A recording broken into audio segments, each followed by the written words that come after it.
All right, welcome back to Here's What You Missed. I'm here with Colorado State Treasurer Dave Young. Thank you so much for joining us. Nick, thanks for having me on. Appreciate it. Yeah, absolutely. Can you tell our listeners just a little bit about your role as a state treasurer, what your daily life is like, what your job duties are?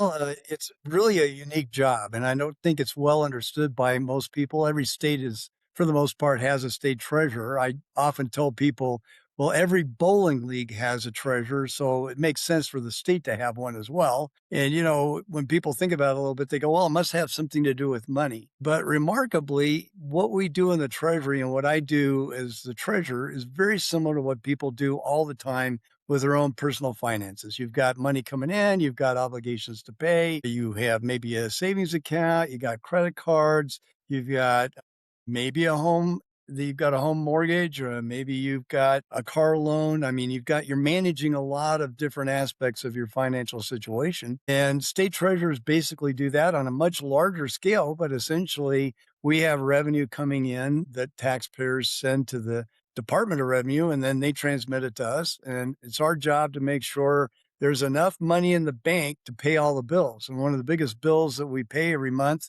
sometimes twice a month, is paychecks. And so everybody wants their paycheck, and no That's one pretty wants the important. paycheck. Yeah, no one wants the paycheck to bounce. And so we want to make sure we have enough money in the bank to cover those obligations.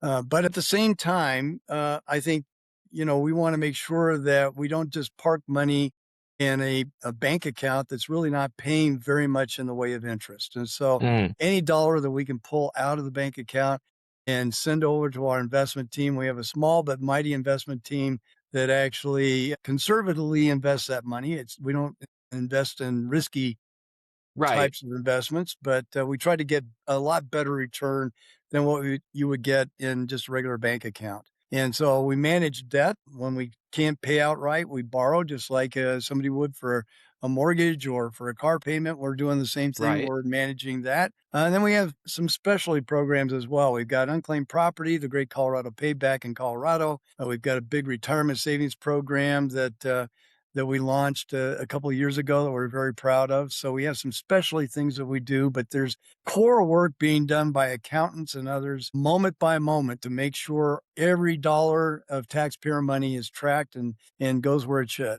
That's a lot of work. It is. And we got about sixty employees, and it's a $40 billion annual budget that we Right. maintain, and frankly, some of that money is going out multiple times during the year, so we're tracking over $80 billion of transactions over the course of the year. Wow. I mean, that Yes, that makes sense because you're literally tracking everything that the state government is spending and receiving. absolutely. So that is a lot of decision making and number tracking. How has your role changed in the last few months? One of the reasons why I wanted to have you on today is because of how how the Trump administration with the immigrant sweeps is affecting the state economy. How has your role been changing and adjusting to the events of the last few months? Well, frankly, it's been changing ever since a year ago, January, when the new Yeah. administration came in. Initially it was a lot of Doge activity, withholding of grant money to the state. Then it Wow. Yeah. was tariffs that kicked in and added a whole level of uncertainty. But as the immigration, ICE activity has now kicked in, it is really creating a lot of economic turmoil.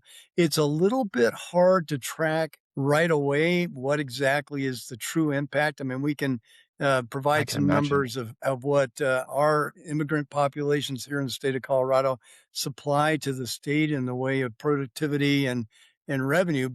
As these activities are curtailed because of raids, then we're concerned that people are just not going to participate in our economy. But I can't point exactly to any numbers quite yet, but we will get them.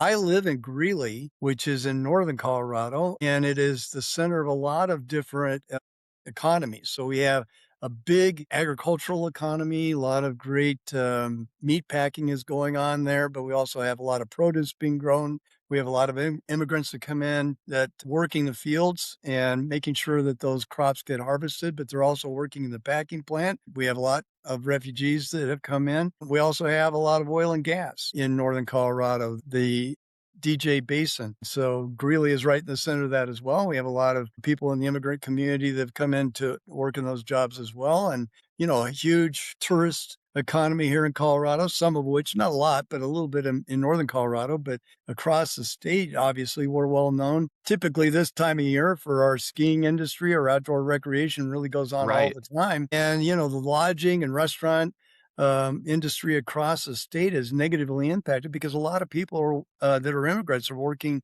in the lodging and restaurant world. And when we can't find workers, that really hurts that economy. Now, we're also suffering a little bit from climate change right now with not very much snow. And so Right. this is why it's a little hard to tease out what exactly is the true impact of just the ICE activity, the immigration, the curtailment, what exactly that's happening on our economy. But we know it's having an impact. And at the bottom line, anecdotally, in my hometown, work quite a bit with the immigrant community, and they're afraid to participate in our economy. They're afraid to go to work, even if they're here with legal papers or they may be citizens and they're afraid to go to work because we've got so many instances of people getting snatched up Can without warrants, imagine. even getting deported. No one wants to have their family life disrupted that way. And, people are making decisions not to participate fully. They're not going out to dinner. They're not shopping. They're not taking their kids to school. I mean, there's a whole long list of fallouts. And we'll start to track the numbers, but I already hear anecdotally that people are curtailing their participation in our communities, which means it's going to hit our business activities and it's going to hurt our economy. It's going to hurt the state's coffers because if people aren't fully participating, then they're not Right. paying taxes. And immigrants pay taxes just like everyone else. They pay directly, like when Right. they buy anything, they pay sales tax at the gas pump. They're paying gas tax. They may pay property tax indirectly if they're renting. It comes through their rent. Mhm. Any number of ways they pay tax. They're certainly often not getting any credit for that. They're not getting, if they're paying Social Security tax, they're not going to be able to actually claim that necessarily. But they're contributing. But when ICE raids curtail their participation in the economy, then all of those participations in those tax pieces, those revenues are curtailed. And man, our state has a really restrictive tax and expenditure provision that's already hurting our state's budget. It's called Oh, TABOR. It's the most extreme tax and expenditure provision of any state in the country. And so wow. you labor on the tariffs and the uncertainty in the economy, and now these ICE raids, and you're really unloading a lot onto Colorado's economy. Yeah. And I'm glad that you brought that up because that is one of the most underreported consequences is taxes, is the lack of Right. income from taxes. We read all the time about the lack of workers, the lack of goods being made, the lack of spending in the economy, but it's not just spending, it's also earnings. It's also state earnings. Right. Well, affordable housing is this big, crisis, not only in Colorado, it's across the country, but a large number of construction workers are immigrants and they do great work. Right. So here we have this great need and we don't have a workforce that's paying their taxes, income taxes, and buying things in our economy because of what's going on. Right. I know that you said that you don't have the numbers yet, and it's okay if you can't fully answer this question. The next question I was going to ask is where have you already seen the largest economical impact of these immigration sweeps? Is there a place that you've already noticed that? It's a little bit track because statewide we don't have those numbers. We get forecasts about 4 times a year, quarterly, Okay. and, we know that Colorado is kind of quote unquote "next on the list." Hmm. We've been hearing the rumblings, just south of my town in Greeley, they're trying to stand up a detention center in the little town of Hudson, just south of Greeley. There's already one down in Aurora. So we know that they're escalating the activity. And so, as the numbers begin to come in, once more and more activities happen, I think we'll be able to track it. I was last fall down in the southwest corner of the state in Durango, and there was ICE activity down there and quite a bit of community pushback. And, I haven't seen numbers coming out of that, but it's not just in one part of the state. It's really across the state where we're going to see these activities. And I really think, like I said, I think we're going to see it in our outdoor rec industry dramatically because the back of the room, back of the office cooks in a restaurant, or all the people doing Right. room Hospitality service and industry, hospitality and hotels. everything Yeah. else is layered on top of the drought that we're in the middle of because of climate change is really going to have an impact. And so I think we'll also see as and it's already pretty, I'm almost wondering when they're gonna start planting, but we're gonna see a lot we're gonna see a lot of fields start to get up and running, and then, of course, we see a lot of workers that come in from other states that will come in to the state if it's a normal year to help Mhm. the agriculture industry work those fields. But, if they're driven away, this you already have a farming community that is really, really struggling because of the tariffs. The president gave Argentina a bunch of money to beef up its that's a bad pun, beef up its beef industry. But, I think that there's ranchers and producers up in Colorado, particularly up in my area, that are very concerned that they should have been supporting our United States farming and ranching communities, particularly in the pricing of beef. And so, if you're not only sending money to other countries, undercutting our farmers, but then you lop off their workforce, I think there's really going to be dramatic concerns. And as that season starts to move through. And we won't know for a while, probably won't know until maybe towards the end of 2026 when final numbers come in what that impact was. But you can just speculate at this point, based on I've lived in Colorado all my life. I mean, this is Mhm. not like any magic mystery. We know how things operate here. And without a full participation of our immigrant community, we're really gonna have a beating economically. Yeah, I mean, that's what it sounds like, and I mean, I'm glad that you brought up speculation. Like, we shouldn't speculate, but we also have pretty strong clues about what could possibly happen. Are there any state or even local funds being used to try to preemptively offset some of these potential consequences? Yeah, I mentioned, earlier that at the state level, we have the most restrictive tax and expenditure provision of any state in the country. It's baked right into Right. our Colorado Constitution, so very hard to change. And so our ability to actually backfill the need for people is pretty limited. We don't have Okay. lots of reserves that we can rely on that would operate in the absence of that. Locally, there may be some communities that are able to muster some of that either through local governments or through nonprofits, but we're pretty lean as a state. And so there isn't a lot of opportunity there. One of the things that we did, and by the way, not to get too deep into the weeds of the state budget, but healthcare is a huge crisis right now in our state, specifically Medicaid. It's about a third of our state's budget. Wow. The big bad boondoggle bill that I, referred to as the big beautiful bill, but I don't call it that. I call it the big Mhm. bad boondoggle bill is taking $1 trillion out of Medicaid. And so we're concerned about, the impact to people's everyday lives. People who are here legally are entitled to some health care when, they go to the emergency room. They don't want to be not denied if they're having a severe catastrophic experience, they don't want to be denied access to the emergency room. And so we provide funding to hospitals to make sure people don't stand outside, end up outside the door and not able to get in and have horrible health outcomes or even die. And so Right. we're trying to find a way to squeeze as much money as we can out of our budget with the actions of the federal government over and over again impacting in one way or another, whether it be through HR1, the big bad boondoggle bill and this cut to Medicaid, or tariffs, or whatnot, immigration raids, ICE raids. It's just That puts coming at us from all sides. And so We don't have that latitude at the state level to do what I think we really are gonna need to do, not only just this year, but in the following year as well. It's gonna be even worse. And so we would love to do that. I love the people in my community. They all are tremendous people. They contribute greatly to the diverse, community we have in Northern Colorado. And so to see them suffer and not get the support they need is really hard for me. It really is. I can only imagine because it sounds like the state is experiencing potential consequences from pretty much every side of the board.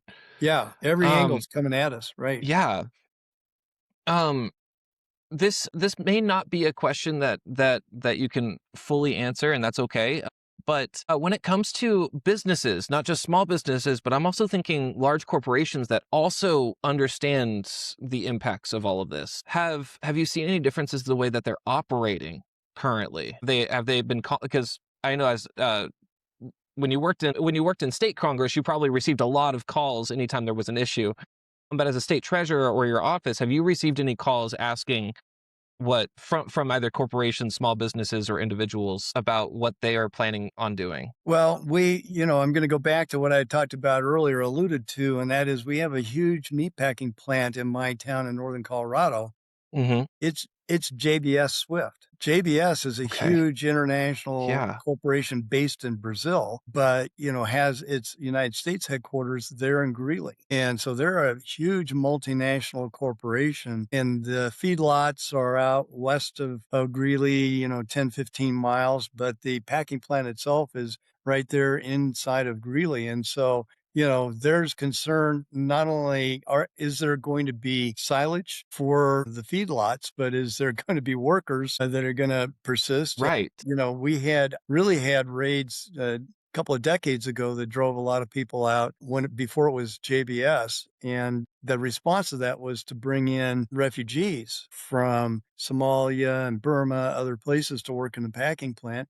Most recently, JBS, the packing plant, got on the front page of the paper because they were bringing in Haitians and they were jamming 10, 15, 20 to a motel room to try to Wow. take advantage of them. So they were on the front page of the Wall Street Journal for some of these activities. But it's pressure for workforce that you Mhm. see that they're trying to fill these jobs, and maybe they're doing them the right way, maybe not the right way. But at the end of the day, if their pipeline of workforce is curtailed, it really Mhm. does have a dramatic effect. And all the ranchers that are in Colorado that are supplying cattle to the plant then are struggling as well.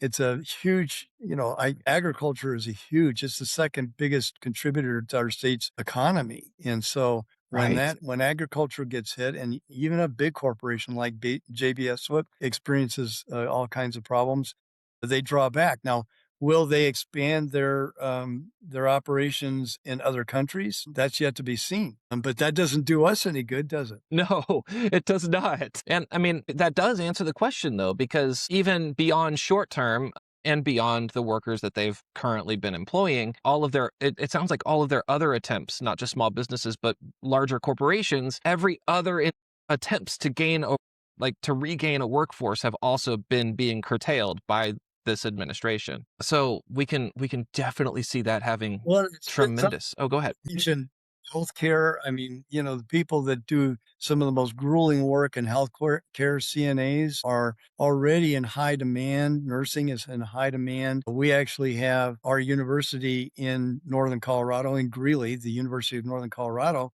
is in the process of trying to stand up a new medical school for the state. So we're going to be bringing in, hopefully, people from outside the country who want to learn to be a doctor, as well as people in rural Colorado that wanna become a doctor and just stay here in Colorado. But, Right, which if normally people are would be scared, if people are scared and they're not this impact to their basic life as a family is threatened because of these actions. Well, and many of them are gonna be trying to get here on legal visas, but if they don't have confidence that those are honored, right. they're Because, not I gonna mean, they come. haven't been so far. We've made a huge investment in that community to try to get this up. Actually, the Treasury financed the debt to build the building for this School of Medicine. It's going to be completed soon in the next 4 or 5 months, and they want to start enrolling people by June into the medical program. And which is you layer exciting, on these but activities, it defeats the whole process. And so, right. one of the things that I think we all realize is how that diverse population in our community has made it a much stronger community. And so when people are afraid to participate, it weakens our community dramatically. I have a what would so we don't of course we don't know all of the impacts so far as you've said, but looking at it in a broad scope, what would the road to recovery look like after we've realized all of the ripple effects like and we've learned about the immediate consequences. Let's say that with worker shortage, with the lack of tax dollars coming in, what would the state likely what's the road to recovery? Paint me a picture of how the state of Colorado can likely shift hopefully back to where it was. Well, let me, I told you I had some numbers here. Yes, I would love Let that. me just throw you some numbers just to kind of level set where we're at now. Again, I think some concern about if we're able to gather quickly the impacts, or if there's multiple things coming, like a drought layered on with tariffs plus immigration raids. What part of those actions affects what percentage of the economy? A little hard to tease out. We'll get better at that as time goes on. But in 2023, Colorado immigrants paid $7.7 billion dollars in taxes, and that represented $21.3 billion dollars in spending power in our state. So that's a level that we would want to get back to if we see a dip. And, Mhm. are people going to come back into our communities? Are they going to participate fully? What do we need to do in our communities and at the state level to ensure that happens is, I think, yet to be seen. There's some legislative action going on, but we know that according to a couple of our research organizations here in Colorado, deporting just 10% of the undocumented workers would lead to about $40 million dollars in lost local revenue. And that's equivalent to 717 teacher salaries. Wow. So that So, just you with know, these, 10%, that is an immediate major impact on right. the state's And, I economy. mean, we're already underfunding education as it is. And Yeah. now, you're going to lop off more funding that actually makes it harder to attract and retain teachers here in the state of Colorado. I mentioned, you know, construction, about 20% of the construction industry are immigrant workers, 52,000. Restaurants, it's 23%, cooks and dishwashers. In just my county alone, up in Weld County, I mentioned big agricultural and farming powerhouse. That's the workforce is about 11% immigrant. So, it's already there. And then when we start talking about the hospitality side of it, personal housekeepers, maids, that sort of thing, that's up to 47% of the workforce. And so those are kind of the levels that we would want to aspire to come back to if we see a dip. And so the question is, what changes are going to have to be made at the national level to give people confidence to come back into the workforce, back into the communities? And then what do we need to be ready to do to try to help them as they come back in, Right. become fully participants? If we've had to pare down our schools because we Mhm. don't have the revenue and we don't have enough teachers, and then all of a sudden we're trying to attract people to come back in, but class sizes are too big, that's a disincentive, right? That's true. Yeah. If we don't have enough affordable housing for people and they can't find a place to live where they work, are they gonna be able to come back into the community? And so, we're Also, if already goods become more struggling. expensive, We are if already yeah, struggling with that, and so you lose the revenue and then you send these industries in the wrong direction and our economy falters. It's hard to figure out how we recover from that. It really is. We have some initiatives that I'm supportive of that we are working on to try to deal with this very restrictive provision in our Constitution, to actually, cut taxes on the lower 98% of people, income That would earners, that would and help. put in a graduated income tax on the top earners making a half million or more a year. We think we can actually bring more revenue, and I think we're gonna have to pursue some of those. We're gonna have to take a look at severance tax and make some changes there. Not well understood, but severance tax, particularly for oil and gas, is when you remove that mineral, whether it's oil or gas from the ground, there's a tax that's applied. And ours is extremely low right now. We're one-fourth of what Wyoming taxes. So Wow. anybody who Yeah. thinks that we're liberal and Wyoming is conservative, I guess has it backwards. But, we're gonna have to make some structural changes so that we can be ready to recover it because, our current tax structure just doesn't provide us with the kinds of revenue that we need to be ready once things settle out and we can invite people back in. I hope we don't have to invite them back in. I hope that this doesn't happen and that, people are respected and they're able to stay in their communities and thrive and prosper and do well and just continue to contribute to our Colorado way of life. But, these things are scary and Right. I'm not critical of people if they pull back, they have to look out for their families. No, especially given the news in the last few months looking at Minnesota. It's horrible. Yeah, it's Yeah, absolutely I horrible. Right. it's hard to blame anybody who wants to find shelter at a place that's safer. The last question I wanted to ask, is there anything that's giving you hope right now? Like, is there a specific state initiative? What's giving you hope? I mentioned earlier that the state legislature, which is in session right now, is Mhm. actually pursuing some things as well. Let me read off a little bit of that. There's a General Assembly recently passed a resolution calling for reforms to ICE and defending the state's immigrant community. So, that provides some hopes. A That resolution yes.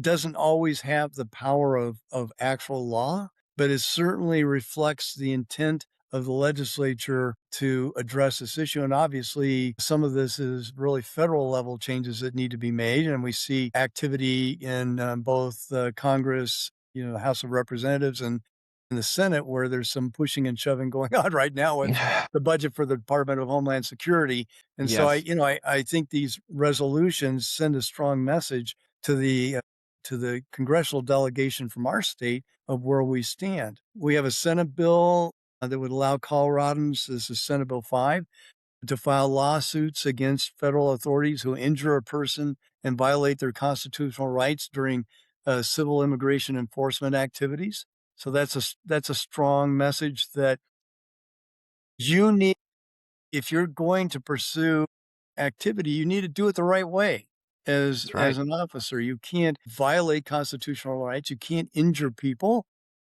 You need to follow the rule of law. And so, this is a strong message. I know that there are some career members of the Border Patrol and ICE that have been there all the way along and probably understand process and procedure pretty well and probably understand the right way to do things. And then you have this big onslaught of new recruits and hires that clearly don't have that same background and training and are violating civil rights and injuring people and doing things the wrong way. And so, what we want to get back to is a place where everybody's respected. Law enforcement has to do their work, but they have to do it in a respectful way. And I think if they do that, then, you won't see the outpouring of pushback like we've seen in Minnesota. But you asked me if I have hope. Minnesota gives me hope. When I see those people standing up, we've had our own protest. Well, I attended one last month in my town, my hometown, in support of what's going on in Minnesota. So those people that are protesting and pushing back, and certainly we're going to be doing protests again as more activity occurs here in Colorado as well. Um, and so we have one other bill that would prevent governmental entities from sharing individuals or a vehicle's historical location data, except in narrow and well-defined circumstances such as traffic enforcement. So you can see the legislature is already trying to focus in on some of these things based on what we've seen in Minnesota. And I think there's probably going to be more as this legislative session plays out because we're just less than 25% through the legislative session. We still have until mid-May. And so there's going to be a lot of activity as more and more things become apparent for Hmm. ICE activity here in Colorado, there may be legislative action to do that. So I think that's hopeful. I think what we've seen in Minnesota with people standing up and making it known that everyone must be respected in this situation, and people shouldn't have their rights violated. People don't need to be injured. U.S. Citizens don't need to be snatched up off the street and deported. I mean, this is if there's ever been a time of great concern for our nation's stability, this is the time. My, father and his generation, my father-in-law, my wife's father, they all fought in World War II, and they fought against this kind of fascist activity happening in other parts of the world, and they'd be horrified. They're not alive now. Right. They'd be horrified to see this happening right inside their own community. And so, I see people of all ages standing up and saying, no, let's go back to the rule of law and let's make sure that people's rights are defended and guaranteed. And that when I see people standing up like that, I'm hopeful. Good. Yes. And I'm 100% with you. Covering everything that's happening with Minnesota. That gives me a lot of hope. That shows that Americans will not tolerate that kind of um that kind of behavior. Well, And I think, we will not tolerate that kind of policy either. right. I think because you see the pushback on the Department of Homeland Security budget right now in the US Senate, Mhm. it's clearly that there is bipartisan concern here about what is happening and that Yes. things need to get straightened out there. And it's also great that with bipartisan support, it's allowing us to see representatives' true colors and how they're voting. Right. Right. Um, well, thank you so much for joining us, and thank you so much for all of the knowledge that you brought here. Well, And oh, with go me ahead. because as we're gonna get some hard data that's gonna begin to flow in. What can you say that one more time? Let me try again. Can you hear me? There we go. Yep. Yeah, so Nick, check back with me because, I wasn't able to give you hard numbers as we talked through this, but I think as the forecasts begin to come out, we're going to get one in March, we'll get one in June, we'll get one in September, and our economists here in the state level are going to begin to capture this data and start to give us some hard impact information about what is happening. It's going to be a little hard to tease out, like I said before, because some of it's mixed up with tariffs or Right. with climate There's change and the lots of drought that different we're data points. experiencing. Right. Yeah, But, I think we're gonna be able to do some analysis there with some hard numbers, so check back with us, and we should be able to absolutely. provide that for you. Well, thank you so much. I look forward to speaking with you again. And thank you for the informative. Thank you. Well, thanks for your interest, and I look forward to future conversations. Thanks, Nick. Thank you.